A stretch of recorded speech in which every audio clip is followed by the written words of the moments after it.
विद्या भारती। सखी सहेली। सभी सखियों सहेलियों को शेफाली कपूर का प्यार भरा नमस्कार। और साथियों, हमारे सामने इस वक्त जो हमारी सखी बैठी हैं वो आप सबकी भी प्यारी हैं। हमारी इनसे मुलाकात अक्सर होती है, लेकिन इस मंच पर आज बहुत समय के बाद हो रही है, तो ये अपना परिचय खुद देंगी। तो मैं हूँ अभी आरती श्रीवास्तव, और सभी सखियों को, सभी सखाओं को और शेफाली को मेरा बहुत बहुत बहुत प्यार भरा नमस्कार। जी हाँ, वही सखियाँ और सखा दोनों ही हमारा कार्यक्रम सुनते हैं, तो सखियों और सखाओं दोनों को ही नमस्कार है। और आरती जी, कैसी हैं आप? मैं बढ़िया हूँ। अब इतने दिनों मतलब ऐसे तो हम लोग मिलते रहते हैं आपस में, लेकिन ये स्टूडियो में आज एक साथ बैठे हैं, ये एक बड़ा ही एक अच्छा मौका लग रहा है। हाँ बिल्कुल, यही मैंने कहा कि इस मंच पर जब मुलाकात होती है तो वो मुलाकात तो शायद बहुत खूबसूरत हो जाती है, क्योंकि इसमें आपस में ढेर सारी बातें होती हैं और उन बातों में सखियाँ और सखा भी शामिल होते हैं। उनकी बातें भी होती हैं, वो भी अपनी सारी बातें बताते हैं, अपने कमेंट्स के जरिए हमें बताते हैं, तो अच्छा लगता है बात करना। वही होता है ना, जो हम लोग विषय लेकर आते हैं, उन विषयों पर हम लोग तो चर्चा करते ही हैं, उसमें हमारे सखा और सखियां भी शामिल होते हैं, तो कार्यक्रम का जो आनंद है वो दोगुना हो जाता है। तो आप बताएंगी कि आज क्या क्या विषय हैं हमारे इस कार्यक्रम के?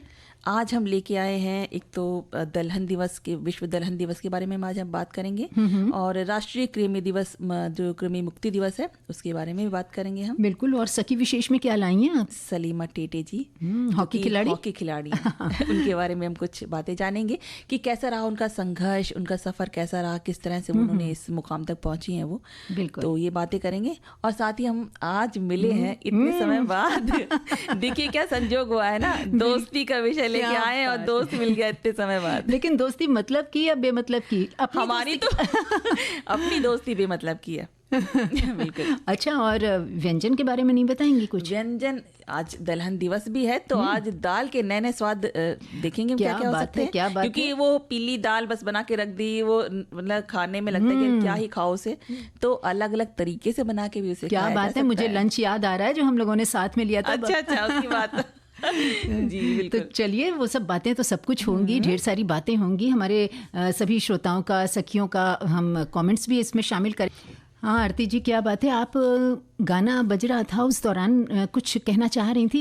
एक्चुअली मेरा सारा ध्यान फोकस उस गाने पे था, क्योंकि वो गाना मुझे बहुत पसंद था। जी, तो बताइए क्या बात है, क्योंकि आप तो भाई जब मिलती हैं तो कोई ना कोई कहानी, कोई ना कोई किस्सा बताती हैं। जी हाँ, अब क्या कर सकते हैं, इसमें जिंदगी है, कुछ ना कुछ हमारे साथ ऐसा रोज घटता ही रहता है, कुछ ना कुछ ऐसी बात होती है कि हमें फिर उससे हम जोड़ के बता पाते हैं लोगों को। जैसे हम जब यहाँ आते हैं, बात करते हैं, तो अपने सखियों और सखाओं के साथ हम उसे साझा कर लेते हैं। और ये भी बात है कि आप कोई किस्सा है, कहानी है, या अपना कुछ अनुभव हमसे साझा करते हैं, तो हमें उससे कुछ सीखने को भी मिलता है। बिल्कुल उससे सीखने को मिलता है। जैसे कि अभी मेरी एक हाउस हेल्प है, तो वो उनका बेटा, वो बता रही थी कि उनका बेटा है तो बहुत ज़्यादा मतलब बहुत दुबला पतला है। तो मैंने कहा भाई डॉक्टर को दिखाइए, क्यों नहीं आखिर किसी चीज़ का असर हो रहा है। तो उन्होंने डॉक्टर को जब दिखाया तो डॉक्टर ने बोला कि इसको पेट में कीड़े हो सकते हैं, वो समस्या हो सकती है। तो उन्होंने दवा दी, तो डॉक्टर के जैसा बोला था डॉक्टर ने वैसा उन्होंने किया। तो अब वो बता रही हैं कि वो बच्चे में काफ़ी फ़र्क आया है, अब बिल्कुल स्वस्थ एकदम है वो बच्चा। वैसे भी ना बच्चों में पेट में कीड़े होना एक हर बच्चों में देखा जाता है, लेकिन कभी कभी ये सब चीज़ें साफ सफाई की न होने की वजह से भी होता है। और ये तो बात सही है कि ये सारी चीज़ें जो होती हैं, इनमें कहीं ना कहीं अस्वच्छता भी शामिल होती है। बिल्कुल है ना। तो इसी को लेकर हमारे एक साथी, वैसे आज बता दें हम अपने सभी सखियों और सखाओं को कि आज राष्ट्रीय कृमि दिवस है। जी हाँ, है ना। और तो तब इसी वजह से मुझे वो बात याद आ गई, तो मैंने कहा कि चलो अब इस अवसर पर ये बात तो मैं अपनी साझा कर लेती हूँ। बिल्कुल, बहुत अच्छा किया आपने, और इसे बिल्कुल सभी श्रोताओं के साथ साझा करना चाहिए। इसी को लेकर हमारी एक श्रोता ने मैसेज भी भेजा है आरती।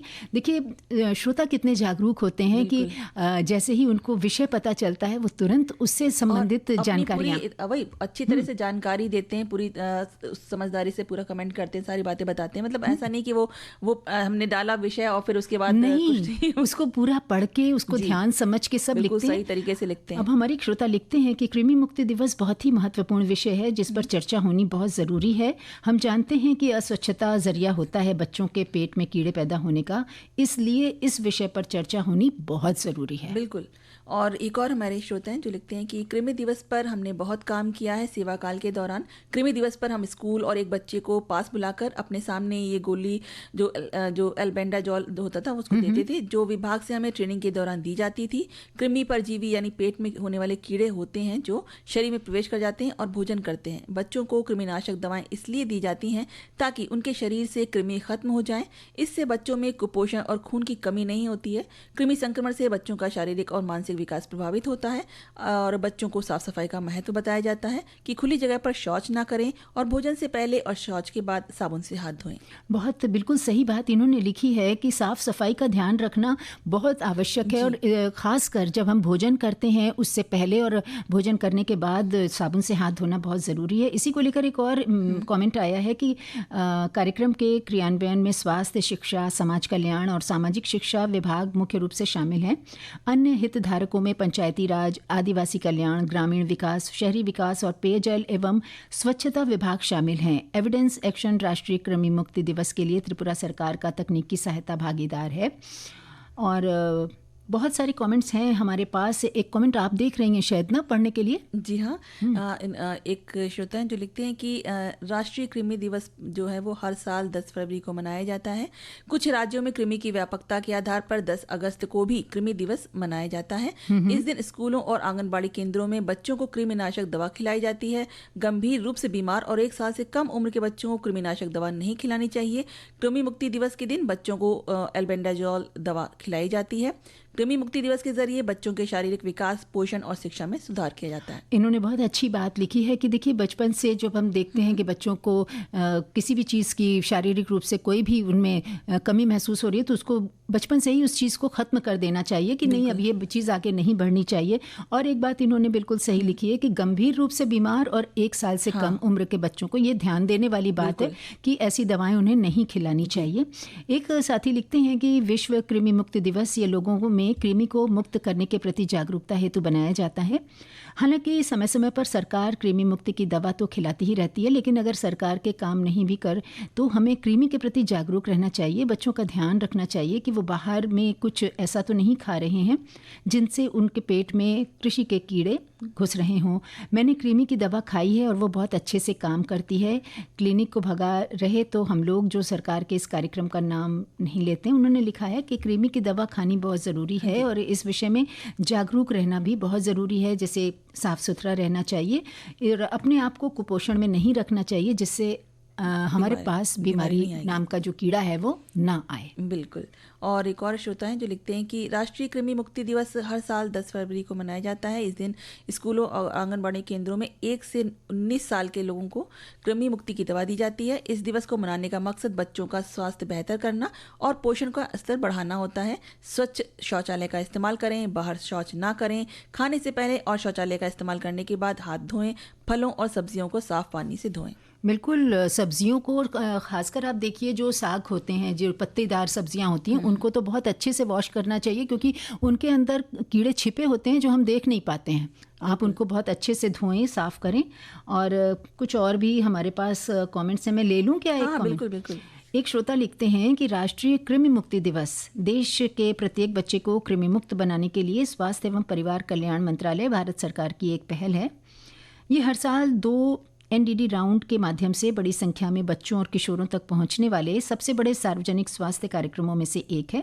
ये कार्यक्रम 2015 में शुरू किया गया था। उनके समग्र स्वास्थ्य पोषण संबंधी स्थिति, शिक्षा तक पहुंच और जीवन की गुणवत्ता में सुधार के लिए स्कूलों और आंगनबाड़ी केंद्रों और के प्लेटफॉर्मों के माध्यम से कृमि मुक्ति की जाती है। बिल्कुल। और एक श्रोता है उनका वो लिखते हैं कि मनुष्यों में आंतों के परजीवियों के सबसे आम रूपों में से एक आंतों के कीड़े हैं जिन्हें कभी कभी परजीवी कीड़े भी कहा जाता है। विश्व स्वास्थ्य संगठन के अनुसार हेलमिंथ कृमि जो होता है वो संक्रमण दुनिया की लगभग 24% आबादी को प्रभावित करता है। मिट्टी से फैलने वाले कृमि या परजीवी आंतों के कीड़े भारत में 1 से 14 वर्ष की आयु के लगभग 241 मिलियन बच्चों के लिए खतरा पैदा करते हैं। बिल्कुल सही बात है आरती, बिल्कुल सही बात लिखी है। और देखिए, राष्ट्रीय कृमि दिवस के माध्यम से लोगों को जागरूक किया जाता है ना, ताकि लोग इस रोग की गंभीरता को समझ सकें और बच्चों के शारीरिक मानसिक स्वास्थ्य में सुधार लाया जा सके। भारत के सबसे बड़े कृमि मुक्ति कार्यक्रमों में से ये एक कार्यक्रम है जो चलता है, और इसका लक्ष्य है हर साल लगभग 27 करोड़ से अधिक बच्चों को कृमि मुक्त करना। इस दिन सरकार स्कूलों और आंगनबाड़ी केंद्रों में जो दवाई बताई गई हैं उसकी गोलियां निःशुल्क उपलब्ध कराती है। बिल्कुल। और इस जो जागरूकता फैलाने का जो उद्देश्य है उसका वो था कि बच्चों में बढ़ रही जो मृदा संचारित हेलमिंथिस जैसी बीमारियों को रोकना और लोगों को इस रोग के प्रति जागरूक करना। बिल्कुल। तो श्रोताओं का भी शुक्रिया करते हैं कि इतनी अच्छी जानकारियां भी जो उन्होंने हम तक पहुंचाई। तो आरती, क्या कह रही थी आप? मैं ये आपकी तारीफ कर रही थी, तो आप अपनी तारीफ बार बार सुनना चाह रही हैं। भाई देखिए, तारीफ ऐसी चीज़ है जो हर किसी को सुनना अच्छा लगता है, लेकिन अगर वो सही दिशा में की गई हो या उचित सच्ची हो। बिल्कुल। तो मैं सभी सखियों को, सखाओं को ये साझा करना चाहती हूँ कि सिर्फ शेफाली जी बताती ही नहीं बल्कि बनाती भी बहुत अच्छा है खाना। तो आज दाल दिवस उन्होंने एकदम स्पेशल बना दिया। अरे वाह। अच्छा, विश्व दलहन दिवस जो था ना आज, इसीलिए कुछ सोचा था मैंने कि भाई आज विश्व दलहन दिवस है, आरती जी से भी मुलाकात होगी, हमारे श्रोता भी रहेंगे साथ में, सखियां भी रहेंगी साथ में, तो कुछ ऐसा किया जाए कि जो सबको अच्छा लगे। बिल्कुल। तो जो मतलब इन्होंने बना के दाल बाटी चूरमा का जो टेस्ट करवाया ना, तो वो स्वाद एकदम जीभ में उछल रहे हैं। भाई देखिए, ऐसा है आरती कि इतनी सीधी साधारण सी झट से बन जाने वाली, और एक बात और है कि बच्चे जिसे नाक मुंह बनाकर बड़ी मुश्किल से खाते हैं, ऐसी दाल इतनी स्वादिष्ट भी हो सकती है। बिल्कुल। ये तो बड़ी एक अनूठी चीज़ है। बिल्कुल। वही मैं सोच रही थी कि दाल को इस रूप में मैं बनाऊं तो शायद मुझे खुद को भी अच्छी लगे। वैसे नॉर्मली क्या होता है, हम लोग दाल बनाते हैं, उसमें छौंक लगाकर खा लेते हैं। तो कभी कभी ऐसा एक्सपेरिमेंट भी करना चाहिए। बिल्कुल। और आज तो आनंद ही आ गया दाल का ये रूप देखकर। अगर ऐसे अलग अलग तरह से दाल बनाई जाए तो बच्चे भी मतलब मांग के खाएंगे कि हमें और दीजिए। बिल्कुल बिल्कुल। तो आज की लंच के लिए आपका बहुत बहुत धन्यवाद। अरे नहीं, धन्यवाद की कोई ज़रूरत नहीं है आरती। आज के इस विशेष दिन पर मैंने सोचा कि इसे विशेष तरह से मनाऊं, इसलिए आज इस तरह से दाल को बनाया, क्योंकि आज जैसा कि हमने जिक्र किया ही था कि विश्व दलहन दिवस है। और आपको पता है आरती कि दुनिया भर के मुख्य व्यंजनों में दालें शामिल होती हैं। जी बिल्कुल। और संयुक्त राष्ट्र वर्ष 2018 से FAO यानी कि फूड एंड एग्रीकल्चर ऑर्गेनाइजेशन के माध्यम से विश्व दलहन दिवस मनाता आ रहा है। इस वर्ष 2025 में दालें कृषि खाद्य प्रणालियों में विविधता लाना, इस थीम के साथ दालों की महत्वपूर्ण भूमिका को बताया गया है। और दालें पोषक तत्वों से भरपूर तो होती ही हैं, इनमें प्रोटीन की मात्रा बहुत ज़्यादा होती है। और जो लोग शाकाहारी हैं वो प्रोटीन के लिए दालों को बहुत अच्छे से खा सकते हैं, क्योंकि वो अंडे या बाकी चीज़ें नहीं लेते, तो दालें के लिए बहुत अच्छा जरिया है। बिल्कुल।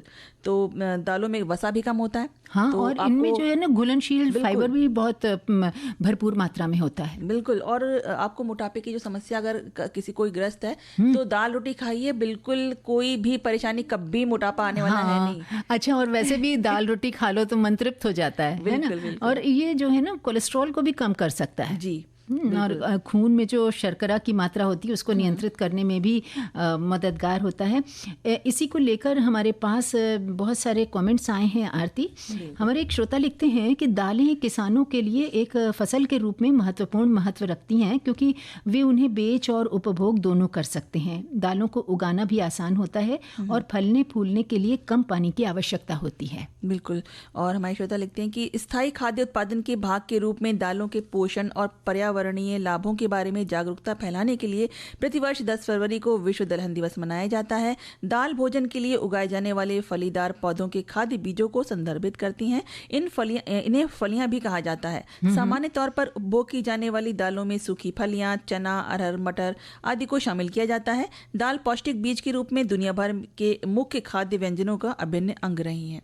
हाँ, बिल्कुल सही बात है। और हमारे एक श्रोता ने लिखा है कि ये जो है कि विश्व दलहन दिवस जो है वो हर वर्ष 10 फरवरी को मनाया जाता है, जिसमें दालों के महत्व और पोषण मूल्य पर प्रकाश डाला जाता है।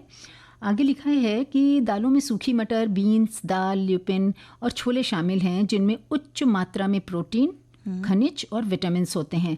इसमें वसा और चीनी की मात्रा बहुत कम होती है।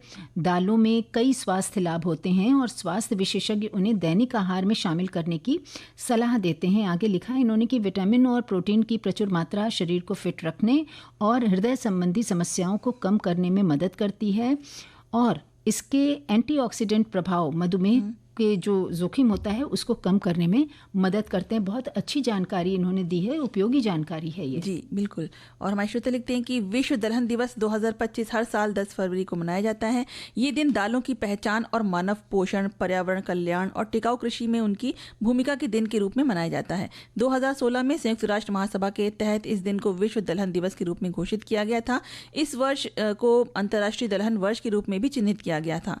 इस उत्सव की भारी सफलता के कारण फसलों की क्षमता को पहचाना गया और इसे सतत विकास के लिए 2030 एजेंडा के तहत हासिल किए जाने वाले लक्ष्य के रूप में जोड़ा गया है।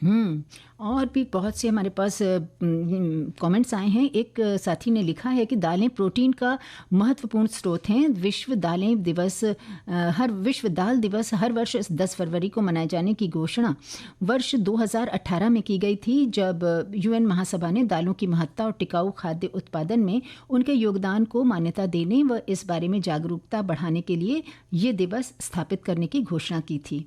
और दाल के स्वाद को क्यों न रहेंगे याद। हम उसे चावल के साथ, बाटी के साथ, ढोकलों के साथ, रोटी के साथ और व्यंजनों में हलवा बनाकर, लड्डू बनाकर, पकौड़ी बनाकर जो खाते हैं। मतलब आप ये देखिए कि दाल एक उसके मतलब बनाने के तरीके अलग अलग। और श्रोता लिखते हैं कि भारत दुनिया में दालों का सबसे बड़ा उत्पादक, आयातक और उपभोक्ता है, जो लगभग 24% अंतर्राष्ट्रीय व्यापार और 27% विश्व खपत के लिए जिम्मेदार है। कृषि और जो इसमें कहा गया है कि भारत जो है वो दुनिया में दालों का सबसे बड़ा उत्पादक देश माना जाता है।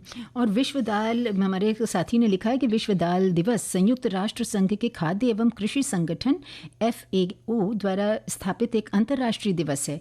इसकी स्थापना दालों जैसे तुअर, मसूर, चना, मटर वगैरह के वैश्विक खाद्य के रूप में महत्व को रेखांकित करने के लिए की गई है। ये सन 2019 से प्रतिवर्ष 10 फरवरी को मनाया जाता है। अब इस विषय में हम थोड़ी सी चर्चा और करेंगे, लेकिन यहाँ एक छोटा सा अंतराल ले लेते हैं।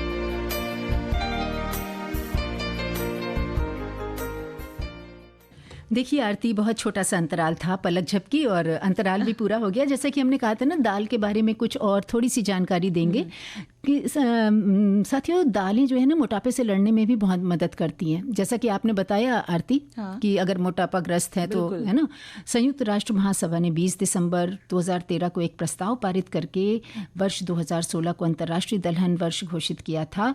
और देख लीजिए उसके बाद से ये जो मनाते चले आ रहे हैं इस वर्ष को, उसमें कितने लोग लाभान्वित हुए होंगे। और एक श्रोता है जो लिखती हैं कि दाल के स्वाद चने की दाल, हरी दाल और धोया मूंग की दाल और चावल बिना छिलके वाली दाल, और जिसको हम चावल के साथ बनाते हैं अरहर की दाल, चने और राजमा को भी हम लोग दालों में ही गिनते हैं। इससे अनेक प्रकार के व्यंजन बनाए जा सकते हैं। बिल्कुल, वही तो मैंने कहा ना कि देख लीजिए दाल के अलग अलग दालों को अलग अलग रूप में आप बनाइए और हर तरह से वो शारीरिक रूप से आपको ताकत देंगी, स्वाद भी देंगे। और इससे स्वाद देंगे, पोषण मिलता है, स्वस्थ रहते हैं हम, कुछ भी करने का हमारे अंदर ताकत रहती है। हम कभी भी ऐसा है कि हम कमजोर नहीं पड़ते कभी नहीं। और जितना आपका शरीर अगर स्वस्थ रहेगा तो आप मानसिक रूप से भी उतने बिल्कुल चौकस रहेंगे और ताकतवर रहेंगे। अच्छा, ये बताइए कि आप वैसे गेम्स वगैरह में तो इंटरेस्ट रखती हैं। मैंने देखा है आप मोबाइल पर भी गेम्स वगैरह देखती रहती हैं। कौन सा गेम बहुत आपको प्रिय है? देखती तो मैं देखती हूँ, सारे गेम्स ही देखती हूँ और मुझे पसंद भी हैं सारे। और जैसे कि हॉकी है, महिला हॉकी टीम जैसे तो वो मेरी फेवरेट है। और क्रिकेट टीम अपनी जो महिला वाली जो, वो भी मुझे बहुत ही पसंद है। हाँ, तो ये अच्छी लगती है मुझे, हॉकी और क्रिकेट ये पसंद है मुझे बहुत। तभी आज विषय भी है, देखिए सखी सहेली विशेष में सलीमा टेटे जो हॉकी खिलाड़ी हैं जी, उनके बारे में हम कुछ, आप अपने पिटारे में जानकारी लेकर आई बिल्कुल हैं। बिल्कुल। और कहते हैं ना कि अगर इरादे मजबूत हों और सफलता पाने का जुनून आपके अंदर है तो आपको बंद आंखों से सपने देखने की जरूरत ही नहीं पड़ती है, बल्कि आप अपने अपने सपने को अपने सामने जी सकते हैं। और इस बात को सच कर दिखाया सलीमा टेटे ने, जो कि एक अंतर्राष्ट्रीय ख्याति प्राप्त खिलाड़ी हैं और सिमडेगा के छोटे से गांव से राष्ट्रीय स्तर और बाद में अंतर्राष्ट्रीय स्तर के खेलों तक पहुंचना एक बहुत बड़े सपने के सच हो जाने जैसा है। हाँ बिल्कुल, और जब जीवन में संघर्ष का समय आए तो उससे घबराने के बजाय उसका सामना करते हुए जो लोग मजबूत बनते हैं वो मजबूती ताउम्र कायम रहती है और सफलता उनसे दूर नहीं रह पाती। सलीमा टेटे का जन्म जो है वो झारखंड के सिमडेगा ज़िले से 30 किलोमीटर दूर पिथरा पंचायत के छोटे से गांव बड़की छापर के बहुत गरीब परिवार में हुआ था। उनके पिता सुलक्षण टेटे चावल और सब्जियों की खेती करते थे और माँ जो थी वो परिवार के भरण पोषण के लिए लोगों के घरों में हाउस हेल्प का काम करती थी। बिल्कुल। और हॉकी तो सलीमा के खून में रची बसी थी। उनके पिता भी हॉकी के खिलाड़ी थे। अपने पिता को देखकर सलीमा के मन में भी हॉकी के प्रति जुनून पैदा हो गया था। सलीमा की बड़ी बहन भी हॉकी खेलती थी, लेकिन अपनी बहन के सपने को पूरा करने के लिए उन्होंने अपना सपना छोड़ दिया और घरों में हाउस हेल्प का काम करना शुरू कर दिया था। कितना एक टचिंग सी चीज़ है ना ये। बिल्कुल बिल्कुल। हाँ, और ये बहुत सारी त्यागों की कहानी, त्याग और संघर्ष की कहानी होती है जब कोई बिल्कुल, सफल और होता है। जुनून होता है, बिल्कुल। है ना। वैसे और आगे है कि इनके बारे में बताएं कि अपने गांव के ऊबड़ खाबड़ मैदान में हाथ से बने बांस के स्टिक और हाथ से बनाई हुई बॉल से हॉकी खेलने वाली सलीमा ने सुविधाएं न होने का मुद्दा नहीं बनाया और बस अपने पसंदीदा खेल में जी जान से लगी रहीं। उन्हें कहीं ना कहीं ये विश्वास था कि उनकी मेहनत और जज्बा ज़रूर रंग लाएगा। और 2013 वो साल था जब सलीमा टेटे की प्रतिभा को पहचान मिली। उस समय उनका चयन झारखंड सरकार द्वारा सिमडेगा में संचालित आवासीय हॉकी सेंटर के लिए हुआ था। इसके बाद उन्हें राज्य टीम में मौका मिल गया। बिल्कुल। और इसके बाद उन्होंने राष्ट्रीय टीम में अपनी जगह बनाई। वर्ष 2016 में सलीमा को जूनियर भारतीय महिला टीम के लिए चुना गया। ये उनका अंतर्राष्ट्रीय स्तर पर आगमन था।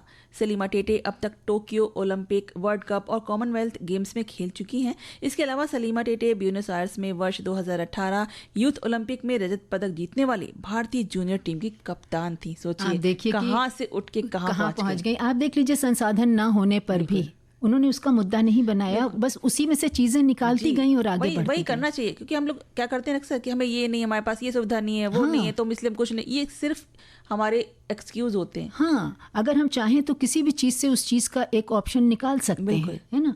वर्ष 2022 में महिला एशिया कप में भारत के सफल अभियान का भी हिस्सा रहीं, जहां टीम तीसरे स्थान पर रही थी। वर्ष 2021 से 22 में FIH हॉकी महिला प्रो लीग में भारत के तीसरे स्थान और बर्मिंघम के राष्ट्रीय मंडल खेल 2022 में कांस्य पदक जीतने में भी उन्होंने महत्वपूर्ण भूमिका निभाई थी। बिल्कुल।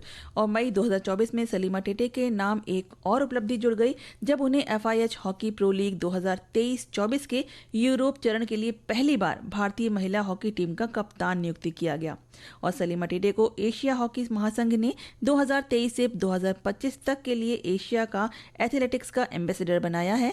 और सलीमा टेटे की प्रतिभा को सम्मानित करते हुए उन्हें 2024 के अर्जुन अवार्ड से सम्मानित किया गया है। देखिए, इसे कहते हैं मेहनत, लगन, विश्वास। उन्हें स्वयं पर भी विश्वास था। बिल्कुल। और साथ ही साथ उनके परिवार ने भी उनका साथ दिया, त्याग किया। तो ये सारी कहानियां हैं, ये जो हम पढ़ते हैं, हम इससे बहुत कुछ सीखते हैं। बिल्कुल, तभी हम कुछ बन पाते हैं। सिर्फ हम बहाने बनाने से कुछ नहीं बनते। बिल्कुल सही बात कहा। बहाने बनाने से हम बहानेबाज बन सकते हैं। तो आप कुछ कह रही थी हमसे कि हमारी आपकी दोस्ती बड़ी बॉन्डिंग बहुत अच्छी है।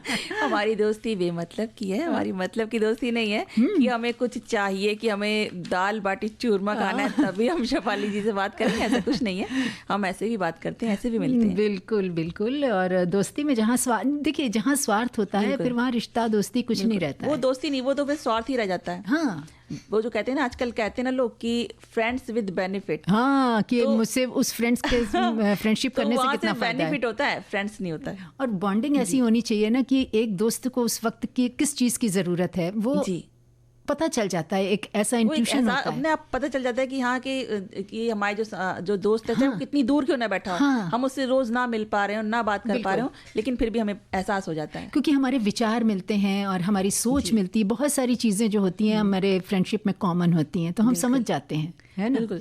तो हम कुछ बात करें, कुछ कमेंट्स ले अपने श्रोताओं के, कुछ अरे अच्छे बिल्कुल, तरीके से उन्होंने दोस्ती को बताया है। मैं भी देख रही हूँ कि ढेर सारे कमेंट्स हैं। हमारे एक साथी लिखते हैं कि आदमी अपने जीवन में कभी न कभी किसी न किसी को अपना दोस्त ज़रूर बनाता है, एक ऐसा दोस्त जो उसके सुख दुख का साथी बने। अक्सर लोगों की तलाश सच्चे दोस्त की होती है, कुछ उसे खोजने में कामयाब हो जाते हैं तो कुछ को लंबा समय बीत जाने के बाद भी ऐसा दोस्त नहीं मिलता। हालांकि एक सच्चा दोस्त खोजने का तरीका ये भी है कि आप खुद किसी के सच्चे दोस्त बन जाइए। दरअसल दुनिया में जितने भी रिश्ते, नाते या फिर कहें संबंध हैं, वो हमेशा